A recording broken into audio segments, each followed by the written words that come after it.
Eu aprendi que alguém pode roubar a sua vida inteira sem nunca encostar no seu corpo. Eu tinha acabado de sair do hospital depois de uma cirurgia de emergência. Ainda estava fraco, a ponto de andar do carro até a porta do meu apartamento parecer atravessar um campo de futebol inteiro. Eu lembro de segurar a parede com uma mão e os papéis de alta na outra, pensando que tudo o que eu queria era minha cama, meu cobertor e o silêncio do primeiro apartamento que eu tinha pago sozinho na vida. Mas quando eu abri a porta, não tinha cama. Não tinha cobertor. Não tinha quase nada. A sala parecia um apartamento modelo depois de tirarem todos os móveis. Minha mesa de trabalho feita sob medida tinha sumido. Meu computador tinha sumido. O tablet que eu usava para trabalhar com clientes tinha sumido. O sofá que eu tinha juntado dinheiro por 6 meses para comprar tinha desaparecido. Meu guarda-roupa estava vazio. Até os pratos baratos que eu tinha comprado em promoção não estavam lá. Por um segundo, eu pensei de verdade que tinha aberto a porta errada, porque meu cérebro não aceitava que aquele lugar vazio era meu. Aí eu vi o retângulo claro na parede, onde antes ficava a foto da minha infância. E meu estômago caiu de um jeito que nem no hospital tinha caído. O colar de prata da minha avó. As cartas que ela guardava dos anos 1950. As fotos antigas da família que eu sempre protegi em todas as mudanças. Tudo tinha desaparecido. Eu liguei para minha mãe com as mãos tremendo. Ela atendeu como se já estivesse esperando. Quando eu perguntei o que tinha acontecido com meu apartamento, ela riu e disse: Emily, você estava brincando de ser independente. Eu só arrumei essa fantasia. E então ela falou que já tinham vendido a maioria das coisas. Meu notebook, meus móveis, minhas roupas, até a caixa com minhas fotos de infância. Quando eu perguntei como eles conseguiram fazer isso, ela disse que falaram para o meu senhorio que eu tinha morrido por complicações da cirurgia. Quando eu tentei ligar de novo, já tinha sido bloqueado em tudo. 3 anos depois, meu telefone tocou às 5 da manhã. Meu irmão estava chorando tanto que eu mal conseguia entender. Ele só repetia: a mãe está no hospital. O pai está desmoronando. Os advogados não param de ligar. Por favor, Emily, faz isso parar. Antes de eu te contar por que esses advogados estavam ligando e por que eu não parei nada, me diz uma coisa. Que horas são aí onde você está agora? E de onde você está vendo isso? Eu quero saber até onde essa história chega, porque o que aconteceu depois daquela ligação provou uma coisa que eu nunca mais esqueci: algumas pessoas só chamam de família quando precisam que você perdoe o que elas mesmas destruíram. Na primeira noite que eu dormi no sofá da Nora Bennett, eu acordava o tempo todo achando que estava ouvindo a porta do meu apartamento abrir. Meu corpo ainda estava lutando contra a infecção. Meus pontos doíam toda vez que eu me levantava rápido demais. E eu tinha só uma sacola plástica de hospital com meus papéis de alta, o carregador do meu celular e a roupa que eu estava usando quando desmaiei pela primeira vez. Aquilo era tudo o que eu tinha naquela noite. Todo o resto tinha sido vendido, jogado fora ou retirado do meu apartamento pelas 2 pessoas que sempre diziam que só queriam o melhor para mim. A Nora continuava dizendo que eu podia ficar o tempo que precisasse, mas dava para ver a preocupação no rosto dela quando eu tentava entrar nas contas de clientes pelo celular e percebia o tamanho do problema. Eu trabalhava como freelancer fazendo renderização de arquitetura. Meu trabalho dependia de programas pesados, arquivos de clientes, pastas de projetos, faturas, contratos, rascunhos de design e backups. Meu computador não era só um computador. Era minha renda. Era minha reputação. Eram meses de prazos, noites viradas e confiança construída com clientes que nunca ligaram para meus problemas familiares, até que, de repente, os projetos deles desapareceram junto com os meus discos rígidos roubados. Na primeira semana depois que voltei do hospital, perdi 3 clientes. Um deles foi gentil e disse para eu focar na minha saúde. Outro disse que entendia, mas precisava de alguém confiável. O terceiro simplesmente nunca mais respondeu depois que eu expliquei o que tinha acontecido. E eu nem podia culpá-lo. De fora, parecia uma loucura. Minha mãe invadiu meu apartamento enquanto eu estava no hospital, vendeu minhas coisas e disse para o meu senhorio que eu tinha morrido. Quem escuta isso e acredita? Aí começaram as mensagens de pessoas com quem eu não falava há meses. Uma prima me mandou: Emily, é você mesma? Eu fiquei olhando aquilo por quase um minuto inteiro antes de responder. Ela me ligou imediatamente, chorando tanto que mal conseguia respirar, perguntando por que minha mãe tinha postado que eu tinha morrido. Foi assim que eu descobri que a mentira era muito maior do que o meu apartamento. Meus pais tinham contado para parentes, amigos antigos, família e metade da vizinhança que eu tinha morrido por complicações repentinas da cirurgia. Eles disseram que estavam devastados. Disseram que a minha morte tinha sido inesperada. Disseram que estavam tentando ser fortes enquanto lidavam com uma perda insuportável. A mesma mãe que riu de mim ao telefone postou uma foto antiga minha do ensino médio com uma legenda dizendo que nenhum pai deveria enterrar um filho.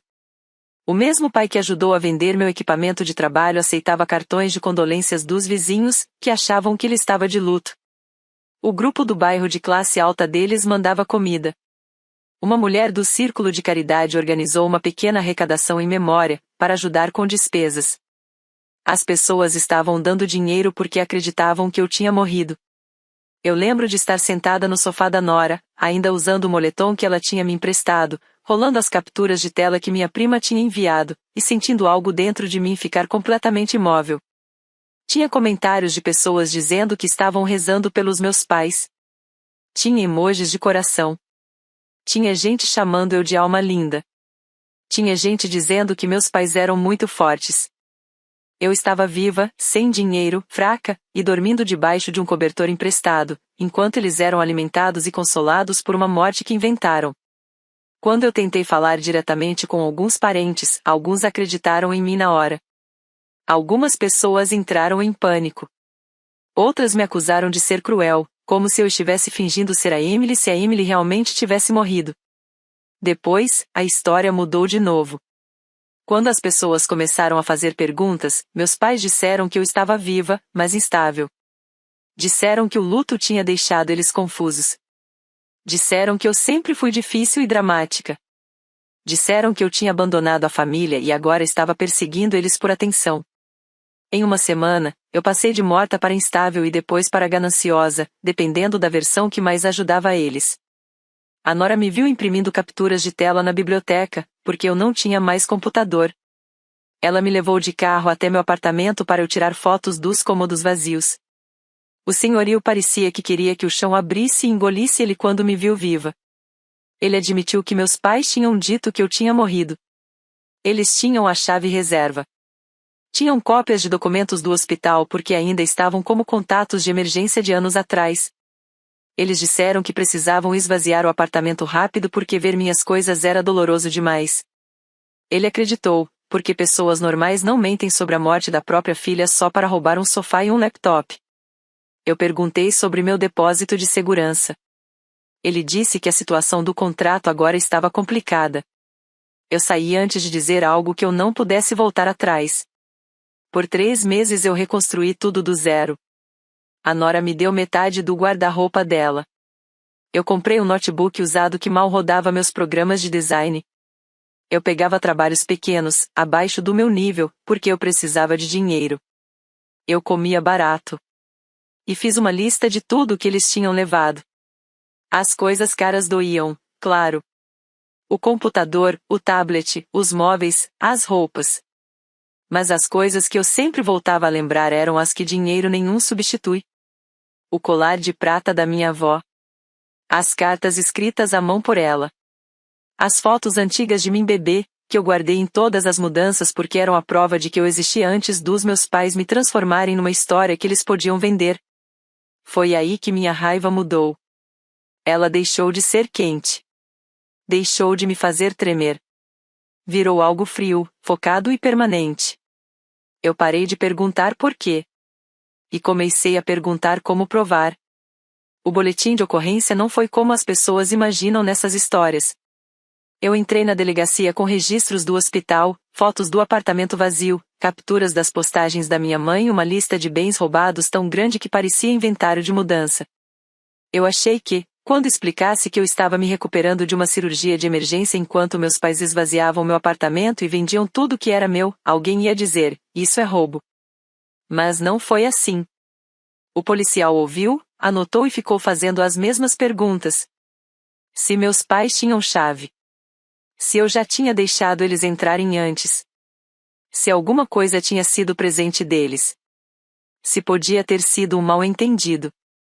E eu repetia sempre a mesma coisa. O mal-entendido não explica dizer ao meu senhorio que eu morri. O mal-entendido não explica vender o colar da minha avó. O mal-entendido não explica me bloquear em tudo depois que eu pedi minhas coisas de volta. O policial não disse que acreditava neles. Também não disse que acreditava em mim. Ele só falou que talvez fosse uma questão civil, porque eles tinham acesso ao apartamento e porque a propriedade teria que ser provada item por item. Eu saí de lá com um número de protocolo e uma sensação ruim no estômago, como se meus pais tivessem escolhido o tipo perfeito de crueldade, não aquela que é resolvida rápido, mas aquela que fica enterrada empapelada enquanto todo mundo te manda se acalmar. A Nora foi quem encontrou o advogado. O nome dele não importou no começo.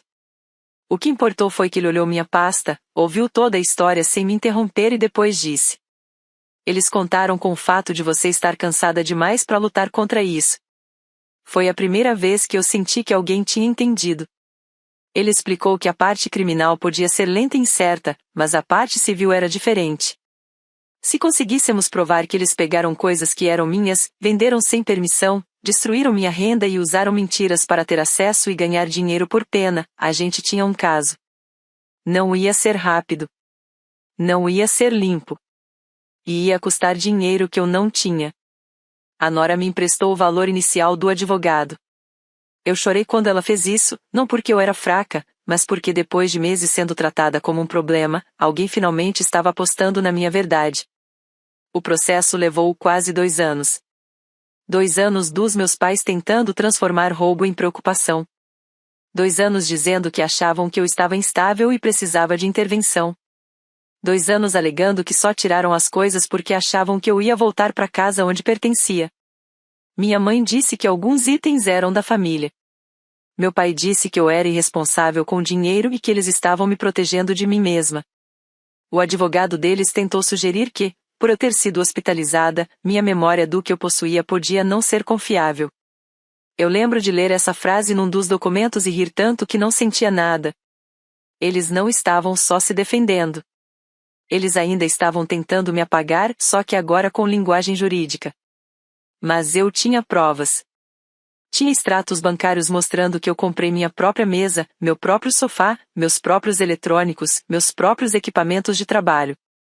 Tinha fotos do meu apartamento tiradas na semana antes da cirurgia, porque eu tinha feito fotos do meu portfólio no meu espaço de trabalho. Tinha e-mails de clientes mencionando arquivos armazenados nos meus drives. Tinha a declaração por escrito do senhorio confirmando que meus pais disseram que eu tinha morrido por complicações. E tinha prints de anúncios online onde minha mãe vendeu meus móveis em lotes. Um comprador chegou a responder meu advogado confirmando que tinha comprado uma caixa com fotos antigas e joias, parte do que minha mãe chamou de limpeza de espólio. Limpeza de espólio. Essa expressão ficou comigo. Eu tinha 25 anos e estava viva, e minha mãe tinha vendido a minha infância como se eu fosse um espólio. A Nora deu um depoimento dizendo que me levou do hospital para casa e viu eu abrir a porta do apartamento vazio. Ela descreveu como eu fiquei pálida, como eu repetia, minhas fotos sumiram. Minhas fotos sumiram. Como se meu cérebro não conseguisse passar daquela única coisa. Meus pais odiaram ela por isso. Minha mãe chamou ela de influência externa. Meu pai disse que ela tinha colocado raiva na minha cabeça. Esse era o truque favorito deles, qualquer pessoa que acreditasse em mim estava me manipulando. Qualquer pessoa que os questionasse tinha más intenções. Mas o tribunal não se importou com o teatro deles como eles esperavam. O juiz se importava com documentos, datas, recibos e contradições. Por que eles disseram ao senhorio que eu tinha morrido se aquilo era uma intervenção familiar? Por que venderam meus equipamentos se estavam protegendo meu futuro? Por que aceitaram dinheiro de memorial se sabiam que eu estava viva? Por que me bloquearam em vez de devolver qualquer coisa? Minha mãe chorou no tribunal. Meu pai ficou ofendido porque o choro não foi suficiente. Quando a sentença saiu, eu li 3 vezes antes de entender completamente. Eu tinha ganhado $41.600, valor dos bens, perda de renda, danos emocionais e parte dos custos legais. Não era o suficiente para recuperar o colar. Não era o suficiente para trazer as fotos de volta. Não era o suficiente para devolver os meses em que eu precisei reconstruir minha vida em cima de um sofá emprestado. Mas era oficial. Estava escrito por alguém que eles não podiam manipular. Eles recorreram, claro. Disseram que o valor era injusto. Disseram que o tribunal entendeu errado as intenções deles. Disseram que eu estava punindo eles em vez de buscar resolução. Eles perderam de novo. Quando o recurso foi negado e a decisão virou definitiva, eu não comemorei. Eu sentei na minha mesa pequena de segunda mão, coloquei a ordem judicial ao lado da única foto digitalizada que restou da minha avó, e sussurrei. Agora a gente cobra. A parte que as pessoas não entendem sobre vingança é que o momento mais alto raramente é o mais importante. Meus pais esperavam que eu gritasse. Esperavam que eu ameaçasse, aparecesse na casa deles, chorasse na frente de parentes e desse a eles uma chance de me chamar de instável. Eu não dei isso a eles. Por 3 anos, eu fiquei em silêncio de um jeito que deixava as pessoas desconfortáveis. Eu organizei pastas. Fiz linhas do tempo. Salvei cada captura de tela, cada mensagem, cada postagem onde eles encenavam luto por uma filha que eles sabiam que estava viva. Solicitei cópias dos meus prontuários médicos. Consegui uma declaração completa do meu senhorio. Guardei os documentos do processo em envelopes etiquetados. Escrevi os nomes das pessoas que doaram para a arrecadação do memorial e os nomes de quem tinha recebido versões diferentes da minha morte. E então comecei a consertar o dano uma pessoa por vez. Eu não mandava textos emocionais. Eu mandava provas para minha tia.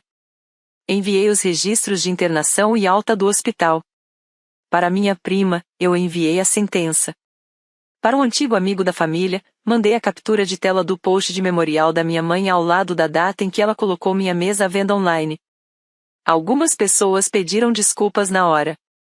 Outras ficaram em silêncio, porque era mais fácil ficar em silêncio do que admitir que ajudaram a espalhar uma mentira. Algumas disseram que acreditavam em mim, mas ainda queriam que eu seguisse em frente. Essas eram as piores de entender, não negavam o que aconteceu, só queriam que a verdade fosse menos inconveniente.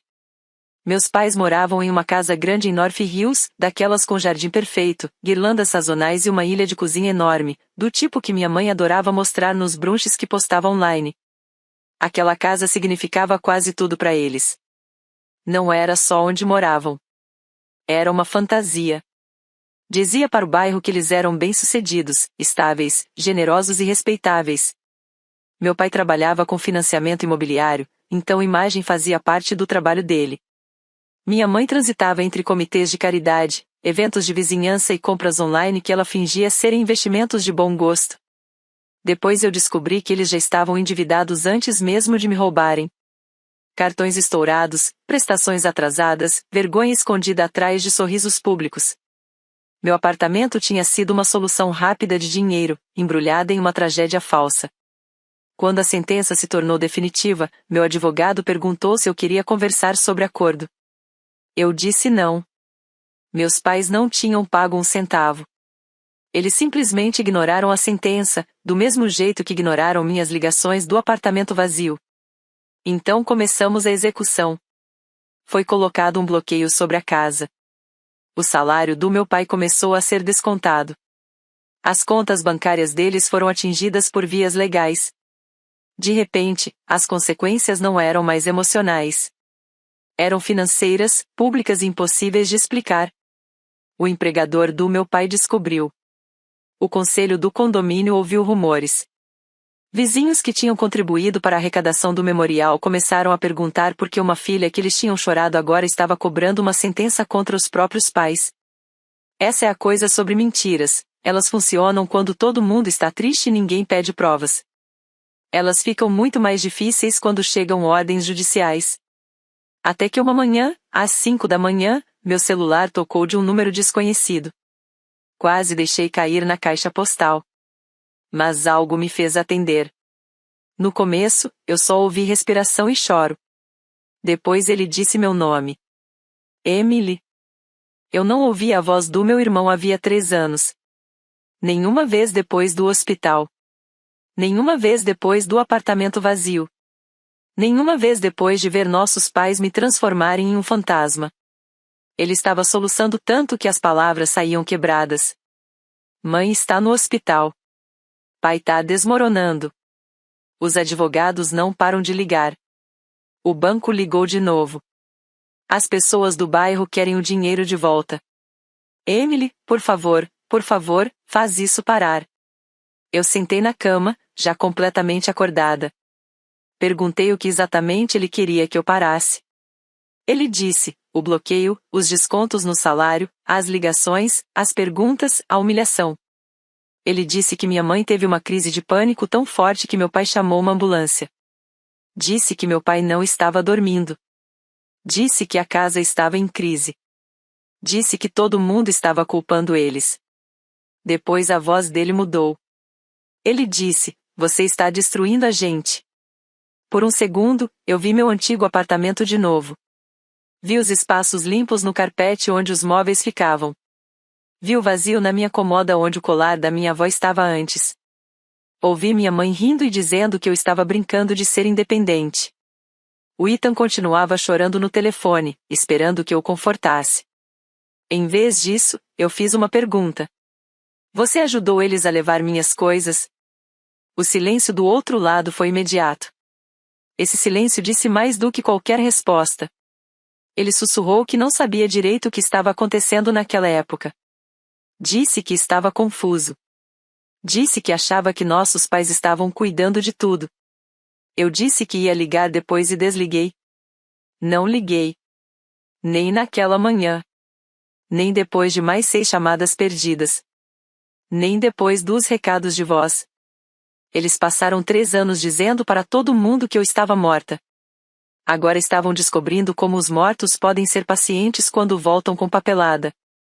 Esperei 4 dias antes de aceitar ir à casa dos meus pais. Não porque eu estava com medo. Não porque eu precisava me acalmar.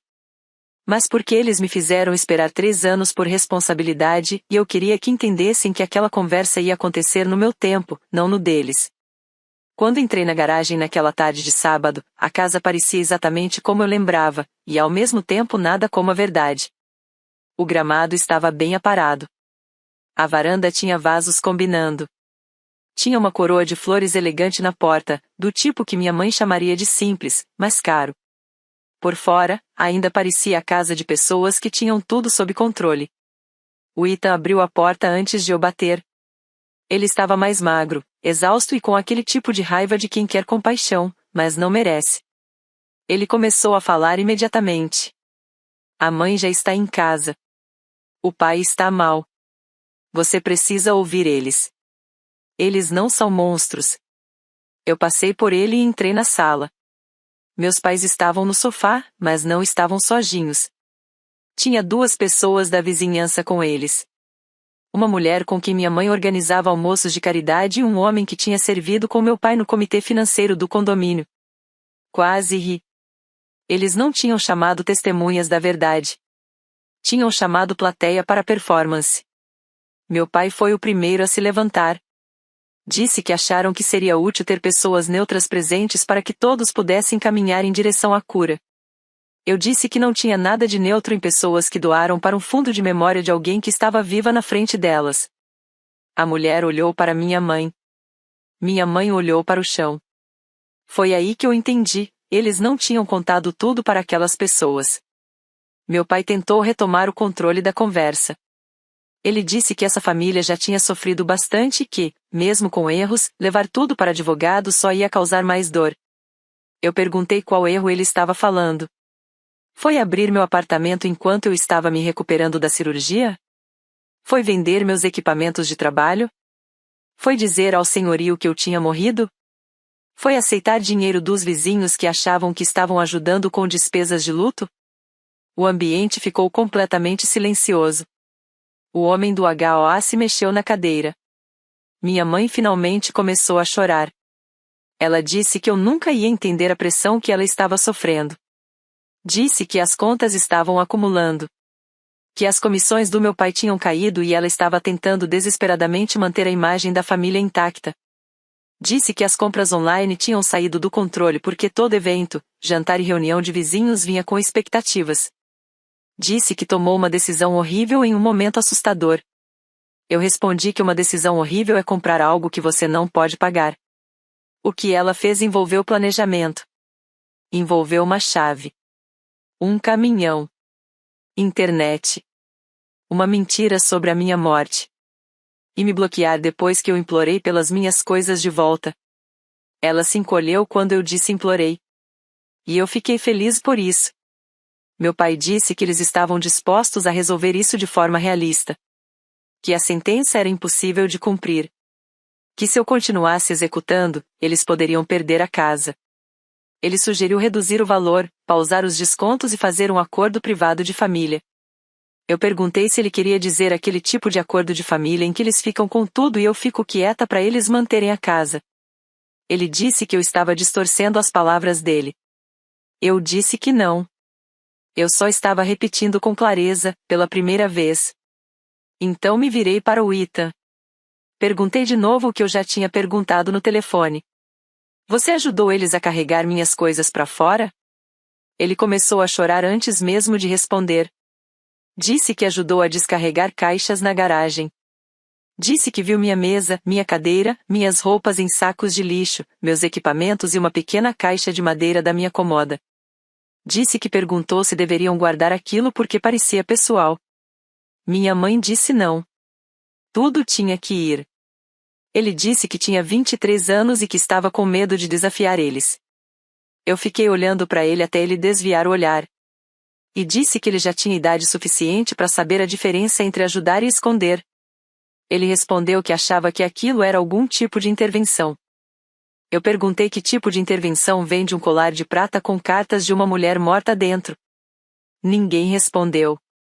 E esse foi o padrão de toda a conversa. Eles tinham explicações até eu pedir detalhes. Tinham lágrimas até eu nomear ações. Tinham valores de família até o dinheiro aparecer. Minha mãe disse, eu ainda sou sua mãe. Eu respondi, você virou uma estranha quando disse para as pessoas que eu estava morta. A mulher da vizinhança finalmente falou. A voz dela estava baixa. Ela perguntou para minha mãe se aquela arrecadação de memorial tinha sido baseada numa mentira. Minha mãe respondeu, é complicado. Essa única palavra fez mais estrago do que qualquer coisa que eu poderia ter dito. Complicado queria dizer sim. Complicado queria dizer que as comidas de condolência, os cartões, o dinheiro e o luto público tinham sido construídos em cima de fraude. Meu pai disse que eu estava humilhando eles. Eu disse que não estava humilhando ninguém. Eu estava só me recusando a ajudar a esconder. Quando eu saí, o Ethan veio atrás de mim até a garagem. Ele disse que eles estavam desmoronando. Disse que minha mãe estava doente.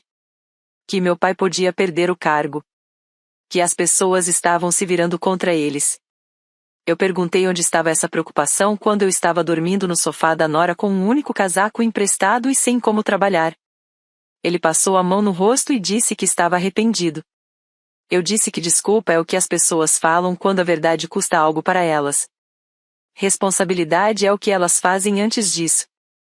Entrei no carro e fui embora, deixando eles parados na garagem da casa que escolheram em vez de mim. Depois daquela reunião, o sistema da família ligou.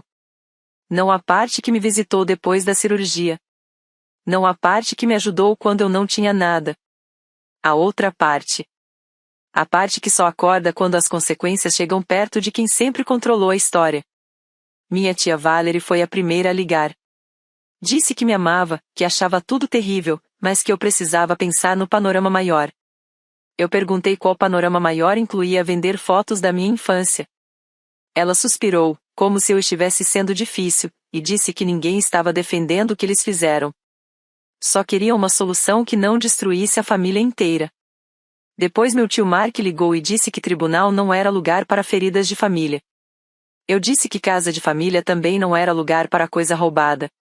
Mas lá estávamos. Minha prima Paige mandou uma mensagem longa perguntando se eu realmente precisava do valor total ou se eu só queria punir eles. Eu escrevi 3 respostas e apaguei todas.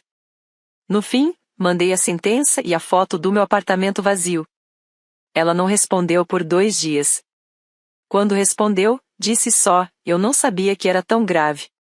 E esse virou o padrão. Todo mundo sabia o suficiente para ter uma opinião, mas não o suficiente para sentir vergonha. Meus pais começaram a admitir uma versão mais suave da verdade. Diziam que cometeram erros. Que lidaram mal com meu apartamento. Que o medo, o luto e os problemas financeiros confundiram o julgamento deles. Que eu tinha ganhado na justiça e agora estava impedindo a família de curar. Era brilhante de um jeito horrível. Eles não estavam mais negando tudo. Estavam admitindo só o suficiente para parecer humildes, enquanto me faziam parecer cruel por continuar cobrando a sentença. O dia de ação de graças foi quando tudo explodiu. A Valerie convidou todo mundo e disse que seria bom eu estar com a família de novo. Ela não me contou que meus pais também estariam lá. Quando entrei na sala de jantar da Valerie e vi eles sentados no sofá, quase dei meia volta na hora. O Ethan estava ao lado deles, pálido e tenso. Meu pai parecia mais velho, mas não arrependido. Minha mãe parecia frágil de um jeito que eu sabia que ela tinha escolhido com cuidado, suéter simples, sem maquiagem, mãos tremendo segurando uma xícara de chá. A sala ficou em silêncio quando eu entrei. Isso me disse tudo, eles estavam esperando o espetáculo começar. O jantar nem tinha começado quando Mark sugeriu que todos sentassem e falassem do coração. Eu disse que não tinha interesse numa sessão surpresa de terapia familiar. Meu pai mesmo assim se levantou. Disse que queria pedir desculpas publicamente. Disse que ele e minha mãe estavam sob extrema pressão financeira e tinham tomado decisões que se arrependiam profundamente. Disse que nunca quiseram me machucar. Eu perguntei quais decisões. Ele piscou. Eu disse: fala. Ele disse que tinham pegado algumas das minhas coisas. Eu disse: você esvaziou meu apartamento enquanto eu estava no hospital. Ele respondeu: sim. Eu perguntei se ele também estava arrependido de ter dito ao meu senhorio que eu tinha morrido. Ele disse que aquilo tinha sido um terrível mal-entendido. Eu perguntei quem tinha mal-entendido a minha pulsação. Ninguém riu. Minha mãe começou a chorar e disse que não ia sobreviver sendo atacada assim para sempre. Disse que já tinha pedido desculpas. Eu disse que ela tinha pedido desculpas pela pressão, não pelo que fez. Ela disse que eu queria que ela se humilhasse. Eu disse que queria que ela dissesse a verdade sem enfeitar. Aí eu perguntei sobre o dinheiro do memorial, na frente de todo mundo. A sala mudou na hora. Alguns parentes não sabiam dessa parte. O maxilar do meu pai travou. Minha mãe disse que as pessoas deram por bondade e que eles nunca pediram nada. Eu disse que eles aceitaram dinheiro por uma filha morta que estava viva e implorando pelas próprias coisas de volta. O Ethan bateu a mão na mesa e disse que eu era impossível. Disse que todo mundo ali estava tentando seguir em frente e que eu queria sangue. Eu olhei para ele e disse: não. Eu queria $41.600. O valor que o tribunal definiu pelo que eles roubaram. A Valerie tentou sugerir um plano de pagamento, talvez parcelas pequenas para mostrar boa fé. Eu pedi para ela calcular quanto tempo levaria a $50 por mês. Ela baixou o olhar. O Mark disse que família valia mais que dinheiro. Eu disse que era engraçado, porque quando meus pais precisaram de dinheiro, família foi a primeira coisa que eles venderam. O jantar acabou ali mesmo, antes de começar de verdade. Minha mãe chorava sem parar. Meu pai disse que eu tinha ficado vingativa. O Ethan me chamou de egoísta. Eu fui embora antes da sobremesa. Quando cheguei em casa, meu celular já estava cheio de mensagens. Algumas diziam que eu tinha arruinado o tanque de vinho. Outras diziam que finalmente tinham entendido. Outras diziam que não sabiam mais em quem acreditar. Mas fora da família, o impacto estava indo mais rápido. O bairro descobriu sobre o fundo de memorial. Pessoas que tinham levado comida começaram a fazer perguntas. Alguém postou sobre a decisão judicial no grupo privado do condomínio. E o comitê de caridade discretamente tirou minha mãe da organização. Meu pai foi pressionado a sair do conselho depois que as pessoas começaram a questionar como um homem com salário penhorado e envolvido em um escândalo de fraude poderia cuidar das finanças da comunidade. Os clientes dele também começaram a ouvir rumores. No mercado de financiamento imobiliário, confiança é tudo, e a dele estava desaparecendo rápido. A casa já estava em atraso. O bloqueio judicial quase impossibilitava qualquer refinanciamento. Os descontos do salário dificultavam ainda mais tentar se recuperar. Os custos legais estavam consumindo o pouco que restava. O Ita me ligou de novo e disse que eles iam perder tudo. Disse que, se eu tivesse um mínimo de compaixão, eu pararia. Eu respondi que compaixão sem responsabilidade é só permissão. Ele disse que eu estava destruindo a família. Eu disse que não. Eu estava me recusando a sustentar uma mentira que tinha me machucado por 3 anos. Todo mundo continuava pedindo para eu salvar a família, mas ninguém conseguia explicar por que salvar a família significava proteger quem a destruiu. A execução da casa foi finalizada no começo da primavera. Na noite anterior à mudança, o Ita me mandou uma mensagem longa dizendo que aquela era minha última chance de fazer o certo. Disse que eles não tinham para onde ir. Disse que minha mãe quase não dormia. Disse que meu pai parecia um homem quebrado. E disse, se eu deixar eles perderem a casa, vou ter que viver com isso para sempre. Eu li a mensagem 2 vezes e coloquei o celular virado para baixo. Fui dormir. Na manhã seguinte, eu dirigi até North Hills e estacionei do outro lado da rua da casa que meus pais tratavam como prova de que eram melhores que todo mundo. Tinha um caminhão de mudança na garagem. Não eram profissionais, só um caminhão barato e caixas de papelão meio caindo perto da garagem. Meu pai carregava luminárias. Minha mãe estava na varanda, de braços cruzados, olhando para o jardim como se estivesse esperando ele pedir desculpas. O Ita me viu primeiro. Ele largou a caixa que estava carregando e veio até o carro. O rosto já cheio de raiva. Perguntou o que eu estava fazendo ali. Eu disse a verdade, eu queria ver. Ele disse que eu tinha ido para me vangloriar. Talvez uma parte de mim tivesse ido mesmo. Eu não vou fingir que fui mais calma do que fui. 3 anos antes, eu estava no meio de um apartamento vazio, ainda com o curativo do hospital no braço. E ninguém da minha família apareceu para ver o que tinham feito comigo. Então sim, eu queria ver aquela casa vazia. Queria ver a vida que eles protegeram com as minhas coisas roubadas desmoronando sob o próprio peso. Meu pai desceu a garagem devagar. Parecia mais velho, menor e furioso, como se estar destruído fosse o mesmo que estar inocente. Ele disse: Você está satisfeita agora? Eu respondi: Com o dinheiro. Ele disse que não tinha mais dinheiro. Que a falência ia lidar com o que restava e o resto tinha acabado. Eles tinham perdido a casa. Tinham perdido amigos. Tinham perdido posição. Ele perguntou o que mais eu queria. Eu disse que queria que ele parasse de agir como se a perda da casa fosse algo que eu fiz com eles, e não algo que eles construíram mentira por mentira. Minha mãe desceu as escadas depois. A voz dela estava baixa no começo. Ela disse que não me reconhecia mais.